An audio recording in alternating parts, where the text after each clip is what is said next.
Hello everyone and welcome back to the Faewood desk. Today I have a lot of little bits and pieces to share with you, some new fun finds, and then also I'm going to update you on my current reads. I just finished A Reign of Rose and I started One Dark Window this morning over breakfast, and I'm going to update you on the Notebook saga, all the things. So to get into it, I thought I would start off by showing you one of my new favorite YouTube channels to turn on in the background while I'm either working, doing schoolwork, journaling. I'll even turn this on just in the morning. One of my favorite parts of my day is my cozy morning. I just get up, I take my dog out to go to the bathroom, and then when we come in, I just turn on warm lighting. I have amber light bulbs and little fairy lights in my kitchen, and I turn that on, I light a candle, and then I'll turn on a cozy ambience video on my desktop because my kitchen and my study are kind of all in one like open area. And this particular channel is called, I believe, Elder Melodies. Yes, Elder Melodies. I love this channel. This is a new discovery for me like in the last couple of days. That's how recent it is, but the artwork is beautiful. I love this Studio Ghibli-esque kind of setting here. And the music is perfect for just background music, studying, working.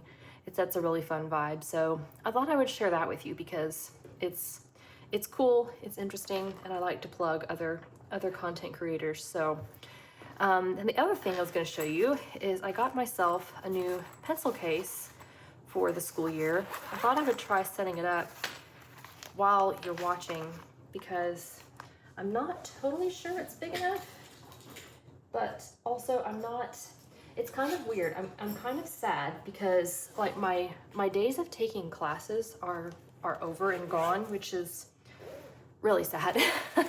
On the one hand, like there's parts of me that is relieved because I'm like, okay, no more homework, no more deadlines and assignments as far as like, you know, coursework goes or whatever. But I do miss having the structure of classes and the excitement of buying new textbooks and learning. I'm gonna kind of miss that. But I did need a new pencil case because the one I have, it's kind of nasty. And I don't think it's quite serving my purposes as well as it might anymore. And so I thought, well, something fun to do would be to get myself a new pencil case. Again, I'm not sure if this is gonna be big enough. There's not that many pencil holes. We're gonna see. We're gonna try this. This may be a total fail on camera here. But let me see. This is probably a good time to show you, you know, kind of what my everyday carry is, which it's probably going to change a little bit. I rarely use a pencil. I'm probably going to experiment with not bringing a pencil. I rarely use them. Now, if I were going to like archives and stuff, which fingers crossed someday, I would need a pencil because they typically want you to bring pencils to archives so that you don't damage the books, obviously the manuscripts, but that is not my life. I'm not so fortunate. But we're gonna see here. Let's see. As far as like writing utensils go, I definitely want this pen. This is like my favorite pen of all time. I'm gonna stick that over here. This is the Zebra Sarasa Dry nib. It says 0.5. I think it's more like 0.7, 0.07 because it's not that fine of a point.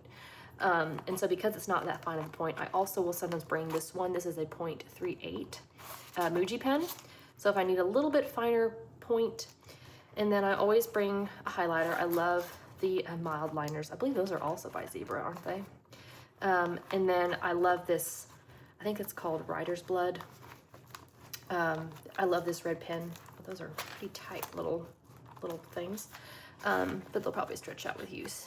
Okay, that's not too bad. That's really all I need. That's all I carry. And then the other thing that I bring with me, I'm not sure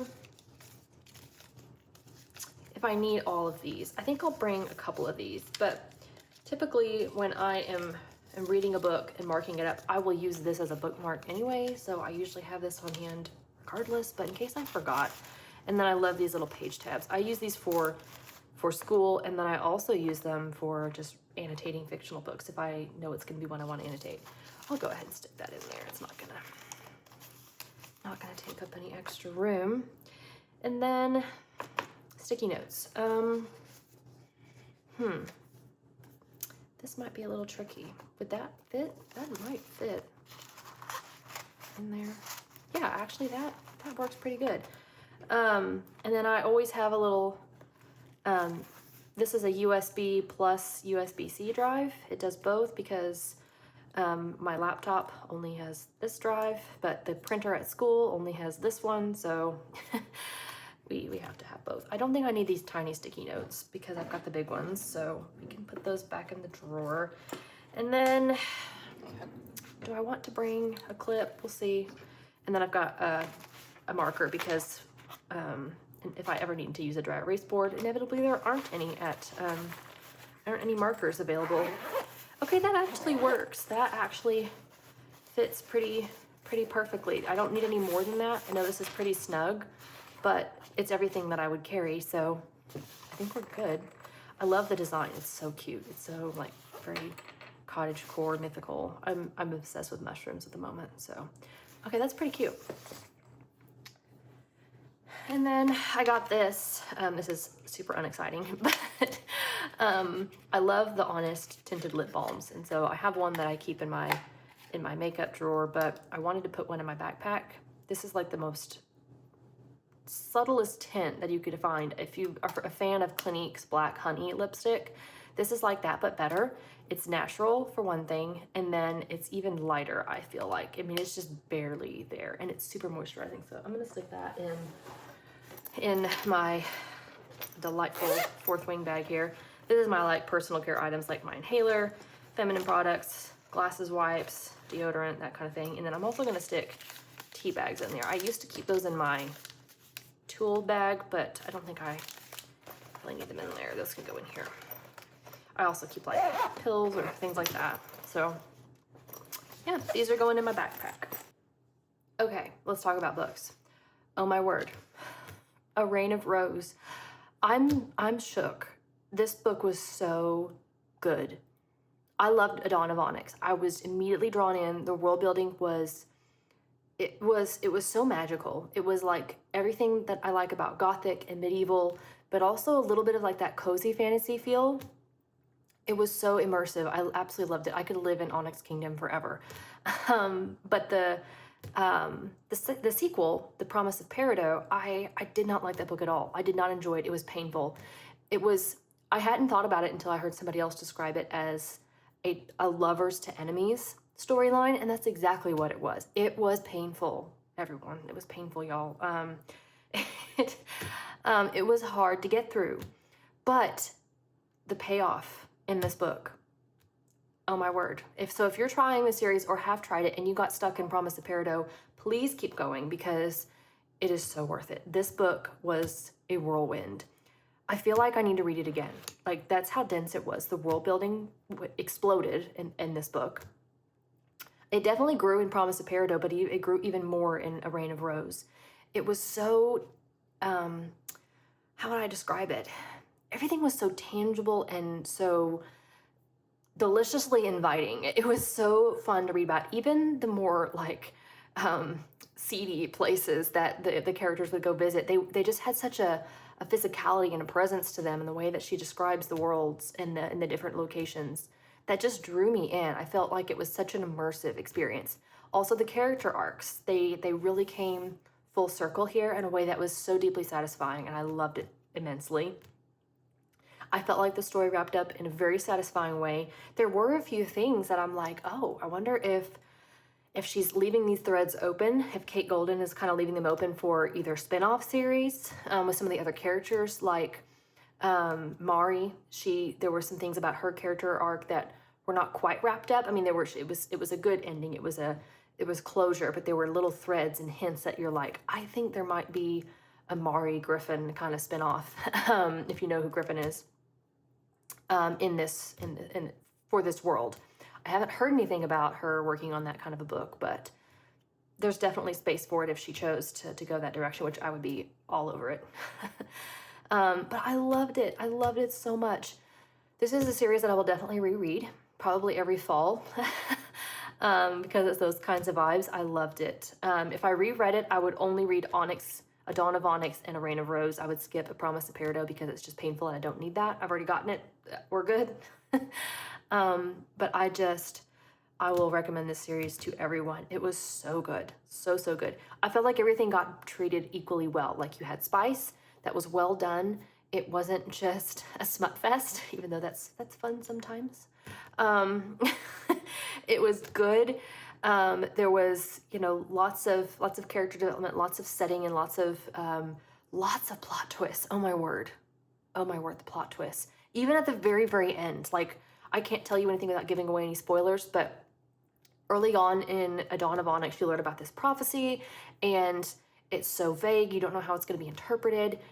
The way it got interpreted and the way it ended up, I could not have predicted. Like it didn't start clicking for me. You can tell I'm getting excited. I'm stumbling over my words here. I couldn't tell where it was going until I was seeing it happen. I was like, oh my gosh, this is what it means. And it was like chef's kiss. It was so good. So, so good. Yeah. I was sad to leave this one behind, but I binged it yesterday. I was like, I took a day off yesterday. I turned in my prospectus. Yay. I just turned in the final draft. It's not like done. I have to get my advisor to approve it and then make any changes that he suggests. And then we're going to have to defend it before my committee, but we're not thinking about that today.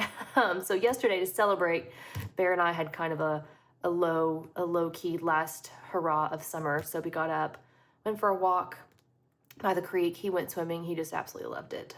It was such a fun day. And then we came home, got cleaned up, and then I just spent the rest of the day on the couch reading A Reign of Rose. I got through, I think I was like this far in it at the beginning of the day, and I finished the whole thing.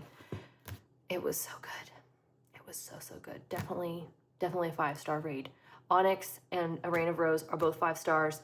Promise of Peridot, we're going to go with 3 stars, and that may be a little bit generous, but I see why it was necessary, but it was just not, it was too painful. I think if I were writing it, which I know everybody's different, but if I were writing it, I think I wouldn't have made it quite so full of anguish and pain as it was. It was a little much,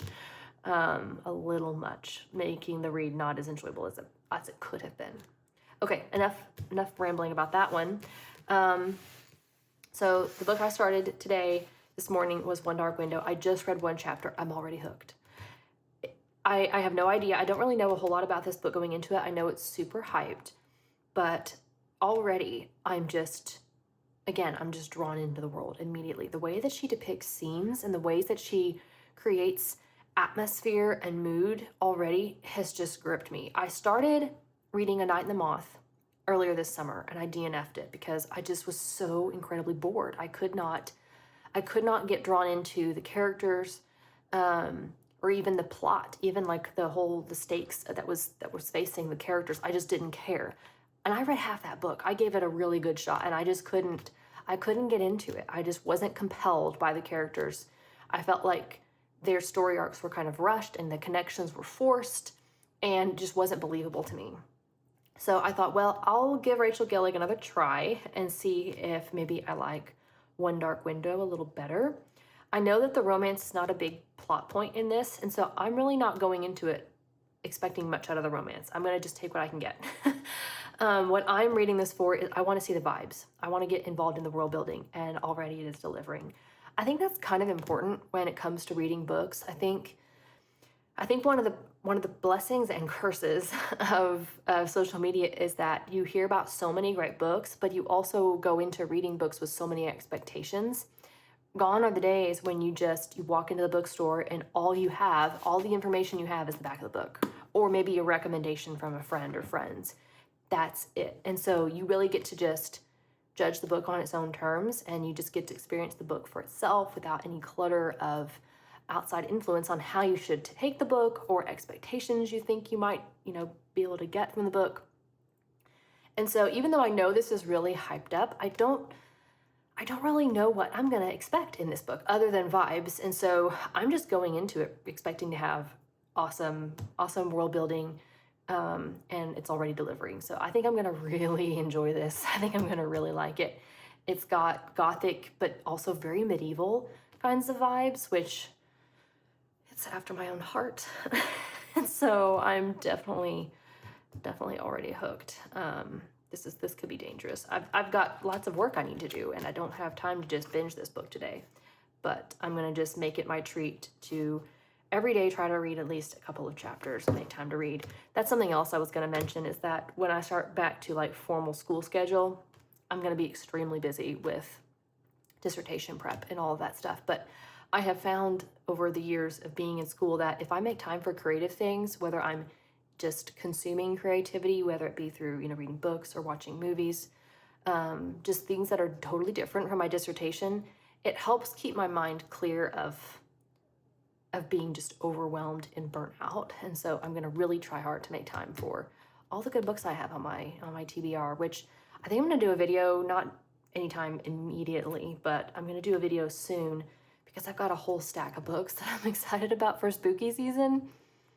And so I'm gonna have to share some of those titles.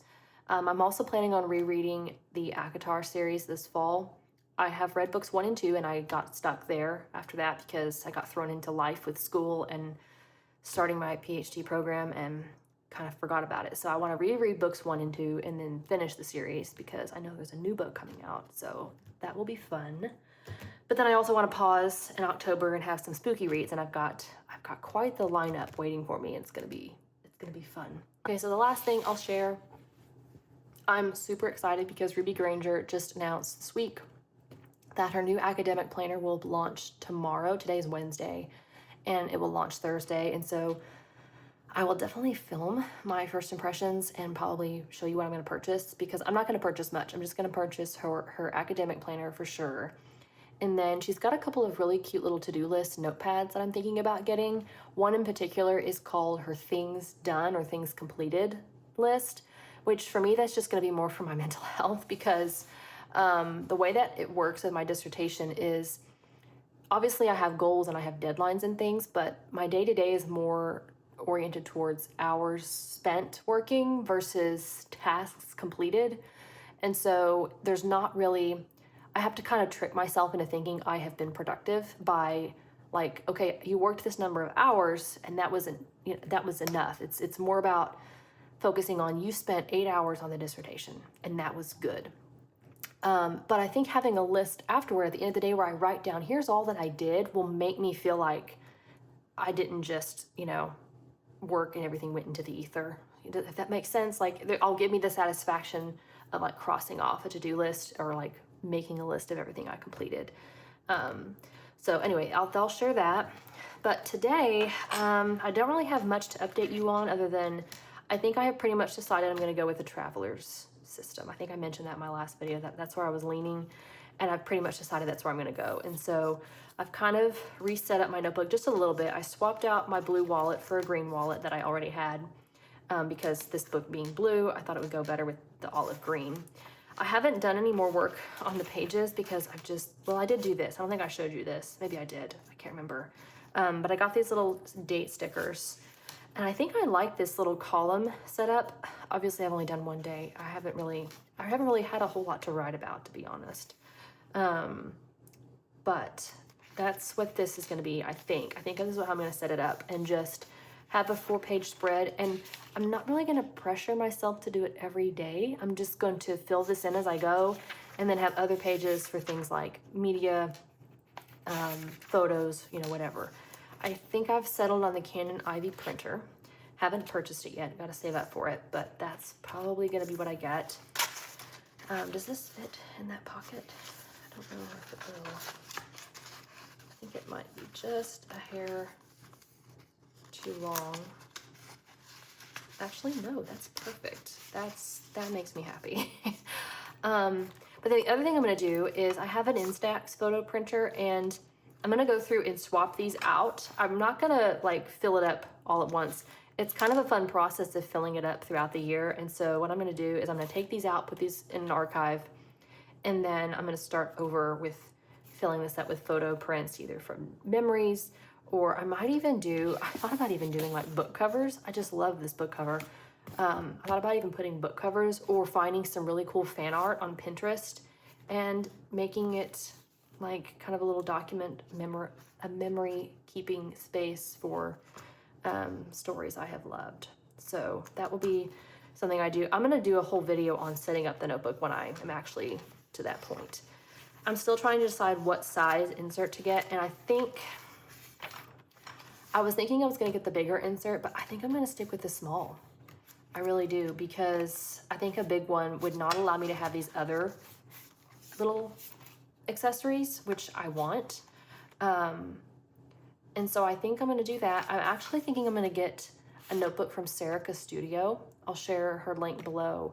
But the only reason why, well, there's a couple of reasons why. I love the Sterling Ink books, but these only have 64 pages. Serica's books have 100 pages. So there's a little bit more of a page count that would last me a little bit longer.